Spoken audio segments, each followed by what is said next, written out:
Olá pessoal, tudo bem? Bem-vindo a mais uma aula. Hoje, na nossa terceira aula, vamos falar sobre jornada de trabalho. Em regra, a lei brasileira considera a jornada de trabalho o tempo que o funcionário, o empregado, fica à disposição do seu empregador.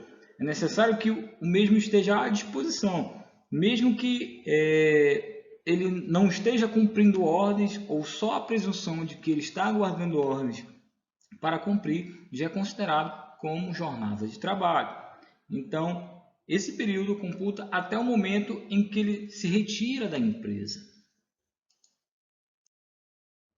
Ainda nesse sentido, o Tribunal Superior do Trabalho se manifestou através da súmula 429 sobre a jornada de trabalho, que diz que considera-se à disposição do empregador, disposto no artigo 4º da CLT, o tempo necessário de deslocamento entre a portaria da empresa ao local de trabalho, desde que supere o limite de 10 minutos.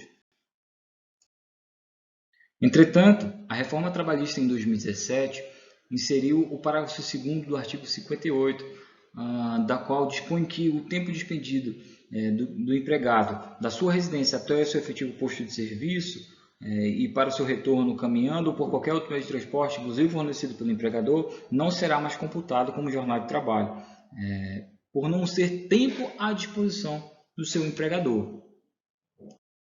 Existem 4 tipos comuns de jornada de trabalho. A diurna, que é aquela que ocorre entre 5 da manhã até 10 da noite, e a noturna, que é quando ocorre de 10 e 1 da noite até as 4h59 do dia seguinte, ou suas horas prorrogadas, conforme a gente vai ver posteriormente em exemplos. E existe ainda a jornada mista, que é quando ela ocorre tanto no horário noturno quanto no horário diurno, que geralmente é aquelas de carga horária de trabalhos em que você trabalha 18, 24 horas, e também a escala de revezamento, que a hora você trabalha de dia, a hora você trabalha à noite. Então você pode trabalhar tanto no horário diurno quanto no noturno, nessa hipótese. Em via de regra, as jornadas de trabalho são limitadas a 8 horas diárias, com limite de 44 horas semanais, conforme dispõe o inciso 13 do artigo 7º da Constituição Federal. Entretanto, existem hipóteses que são exceções a isso, como, por exemplo, a partir da reforma trabalhista, o artigo 59A inseriu a jornada 12 por 36, o que permite uma escala de 1 por 1, de 12 horas de trabalho e 36 horas de descanso, como também outras modalidades de trabalho, como por exemplo no contrato intermitente, que é usualmente comum na prática, funcionários que trabalham para esse serviço para cobrir necessidades da empresa, podem ser trabalhos executados aos sábados, domingos e feriados, que são de modos não convencionais, mas que atendem à necessidade da empresa quando solicitado. Em via de regra, é de responsabilidade do empregador controlar a jornada de trabalho. Entretanto, nos estabelecimentos onde houver mais de 10 funcionários, é obrigatório que os funcionários façam um registro do seu horário de trabalho, registrando a entrada, a saída, a hora de repouso. Esse registro pode ser de modo manual, mecânico ou eletrônico. Entretanto, à exceção dessas hipóteses, não é de responsabilidade do empregador aquelas atividades que exerce fora do seu ambiente controlado, ou seja, aquele que trabalha no regime de teletrabalho, home office, o empregador não tem a responsabilidade de controlar a sua jornada de trabalho, assim como também aqueles que exercem atividades de confiança, certo? Eles também estão desobrigados a prestar essa informação do horário de trabalho. E também aqueles que exercem atividade externa, compatível com a fixação do horário de trabalho, como por exemplo, vendedor externo, entregadores, pessoas que prestam serviço de modo externo, não no local diferente da sede da empresa, onde possa haver o seu controle, certo? Existem ainda 2 tipos de regime excepcional de jornada de trabalho. O primeiro que nós vamos falar agora é o sobreaviso. O sobreaviso é quando o funcionário fica em regime de trabalho mais à distância do seu local de trabalho, sendo controlado pelo seu empregador através de aparelhos eletrônicos, pode ser através de celular, de computador ou de sistemas, enfim.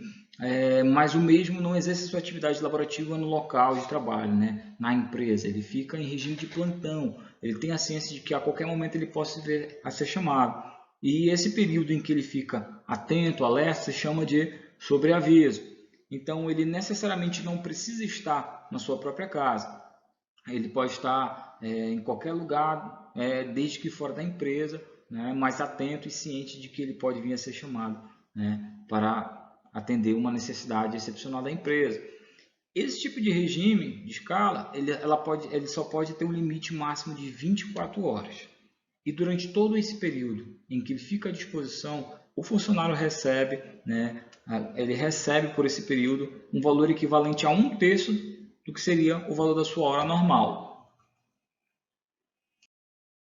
Conforme mencionamos anteriormente, para que seja caracterizado o regime de sobreaviso, o funcionário necessariamente não precisa estar em casa, não estar na sua residência, né? Tanto é que no ano de 2012, o TST modificou o artigo 222, adequou, na verdade, através da súmula 428, né, que ele fala que necessariamente o funcionário não precisa estar não estar na sua casa para caracterizar a hora de sobreaviso. Basta ele estar à disposição do seu empregador, pode ser através de meios tecnológicos de comunicação e que se permanecer em regime de plantão, né, para ser chamado no serviço. A mesma súmula 428 diz que o mero uso de equipamento tecnológico fornecido pela empresa não caracteriza, né, o sobreaviso. Necessariamente você tem que estar à disposição.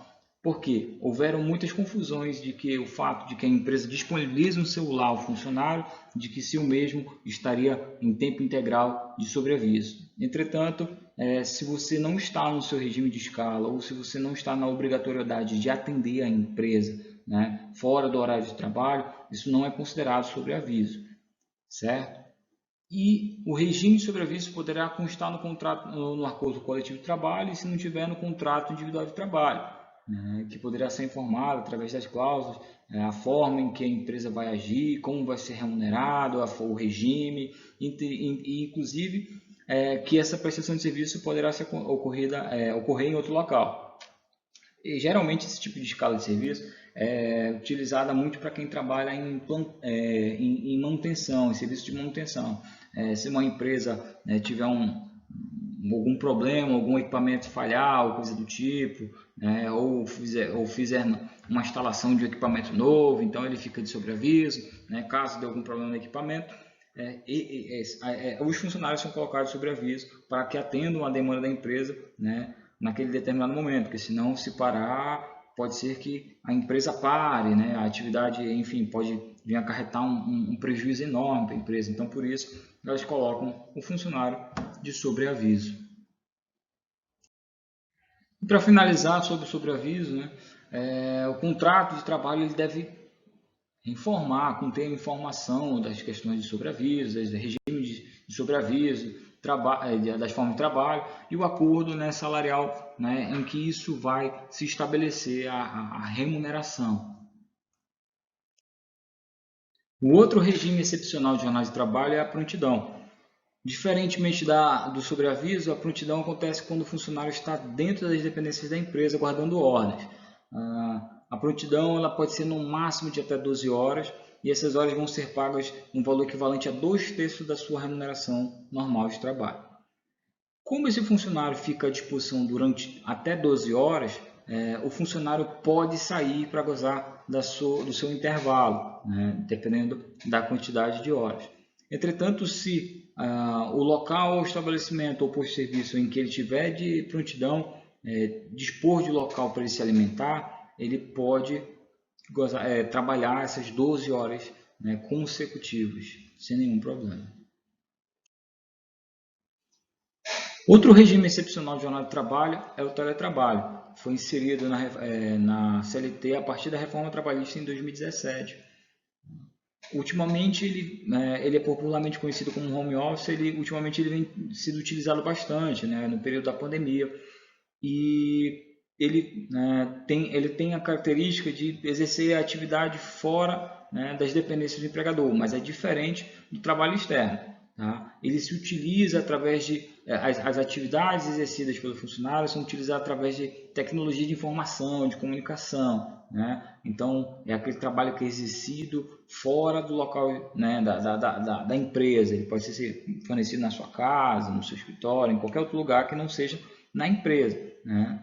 E aí, o comparecimento desse funcionário nas dependências de empresa para realização de atividade específica, né, que exijam a presença desse empregado no estabelecimento, não descaracteriza o regime de teletrabalho. E as prestações de serviços nessa modalidade deverá constar expressamente no contrato de trabalho, que especificará as atividades que são realizadas pelo funcionário. E as disposições relativas à responsabilidade de aquisição, manutenção ou fornecimento de equipamento tecnológico de infraestrutura necessária é adequada à prestação de serviço remoto e o reembolso dessas despesas é arcado pelo empregado. Tá? Serão realizadas através vão ser todas descritas no contrato de trabalho. Todas essas informações foram inseridas, né, pela reforma trabalhista nos artigos 75, inciso B, até o artigo 75, artigo 75B até o artigo 75D, certo? Foram disposições novas. A hora interjornada é o intervalo entre o término de uma jornada de trabalho e o início de outra jornada de trabalho.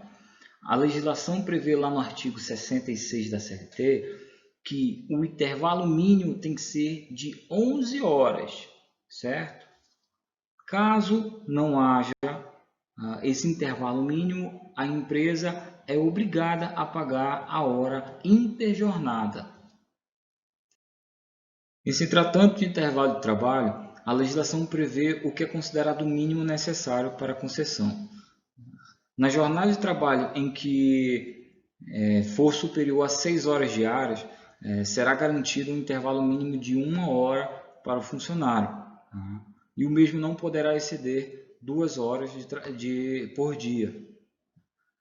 Nas hipóteses em que a jornada de trabalho for superior a 4 horas, mas for inferior a 6 horas, será garantido um intervalo de 15 minutos. Nas hipóteses em que a jornada diária de trabalho não for superior a 4 horas, não será garantido o horário de intervalo. Segundo dispõe o parágrafo 2º do artigo 71 da CLT, o período em que o funcionário estiver de intervalo não é contado como hora de trabalho. Entretanto, a responsabilidade do empregador ela permanece, então o mesmo deve garantir que o funcionário tenha condições de higiene, de saúde e segurança no trabalho, mesmo no horário de intervalo. Quando não é concedido ao funcionário um intervalo entre a jornada, ou seja, o horário de repouso para alimentação, descanso, lhe é garantido uma indenização, né? Uma remuneração indenizatória, conhecida como hora intrajornada.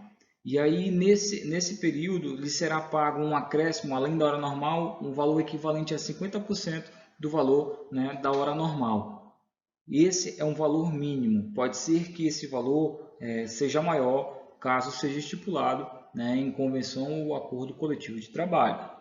Mas, em via de regra, né, o que se prevê na legislação é que a condição mínima é que ele receba um acréscimo de 50% sobre o valor da remuneração da hora normal. A duração diária do trabalho poderá ser acrescida de horas extras, em número não excedente as 2 horas, por acordo individual, convenção coletiva ou acordo coletivo de trabalho.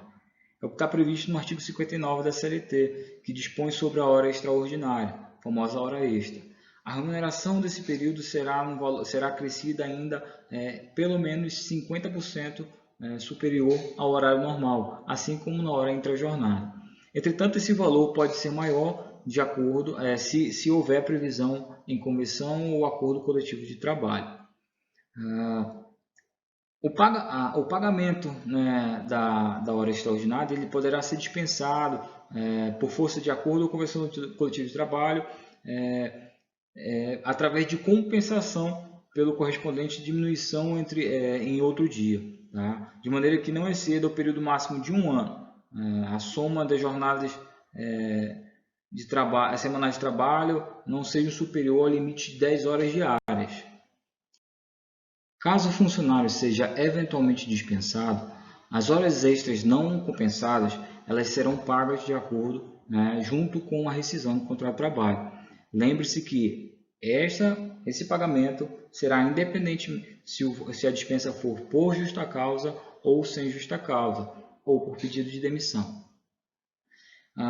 As hipóteses de horas extras também habitualmente pagas, elas deverão integrar outras verbas, ou seja, se há uma regularidade de recebimento dessas horas extras, seja por hora intrajornada, hora interjornada ou a hora extra em si, ela também vai integrar reflexo em aviso prévio, 13º, férias com 1/3, FGTS.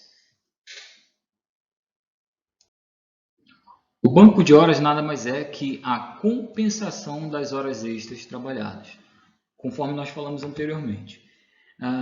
O mesmo está previsto no parágrafo 2º do artigo 59 da CLT e que o mesmo também pode ser inserido por intermédio de convenção ou acordo coletivo de trabalho. Nessa primeira hipótese, de acordo ou convenção coletiva de trabalho, as empresas têm um período de até um ano para concessão, né, para a compensação dessas horas extras. Agora, quando for em hipótese de acordo individual de trabalho, o mesmo tem que ser compensado no máximo em até 6 meses. Caso haja o vencimento desse prazo, as empresas deverão remunerar os seus funcionários. O artigo 73 da CLT dispõe sobre a hora noturna, e aí ele menciona que, exceto no caso de revezamento semanal ou quinzenal, se o trabalho feito noturno, ele terá um acréscimo de 20% sobre o valor do horário diurno. E o mesmo, né, dispõe do horário de 10 da noite até as 4h59 da manhã, na região urbana. E aí as horas deixam de contar como 60 minutos, eles passam a contar como 52 minutos e 30 segundos. O TST se manifestou ainda que, nas hipóteses em que o funcionário que trabalha no horário noturno for transferido para o horário diurno, ele perde, né, o direito ao recebimento ao adicional noturno. E o adicional noturno que é pago com habitualidade, ele integra salário, para todos os efeitos, ou seja, ele compõe férias, 13º, FGTS, eventual aviso prévio, certo? E cumprido integralmente a jornada do período noturno e prorrogada esta, devido também o adicional quanto às horas prorrogadas. Vou dar um exemplo desse último hipótese aqui. Se o funcionário ele entra às 6 da tarde e sai às 6 da manhã, significa que no período de 10 da noite até às 6 da manhã, ele trabalhou na hora noturna reduzida e vai receber uma hora noturna, né, de acordo com o horário que nós falamos. Né? As horas vão contar, né, a partir de 10 da noite com 52 minutos e 30 segundos. Mas a hora noturna ela é de 10 da noite às 5 da manhã, certo? Mas como ele trabalha até às 6, essa hora prorrogada a partir das 5 da manhã, ele vai receber como hora noturna reduzida. Se ele trabalhar até 10 da manhã, ele vai receber até 10 horas da manhã como hora noturna reduzida, certo? Se ele trabalhou durante o período do horário noturno e continuou trabalhando mesmo durante o dia, vai se contar como hora noturna reduzida. Certo? Bem, pessoal, por hoje é só. Agradeço a todos vocês. Aqui em cima segue o meu e-mail para contato e também o telefone que você pode entrar em contato direto comigo através de WhatsApp ou mensagem ou ligações. Tá bom? Até a próxima aula, se Deus quiser.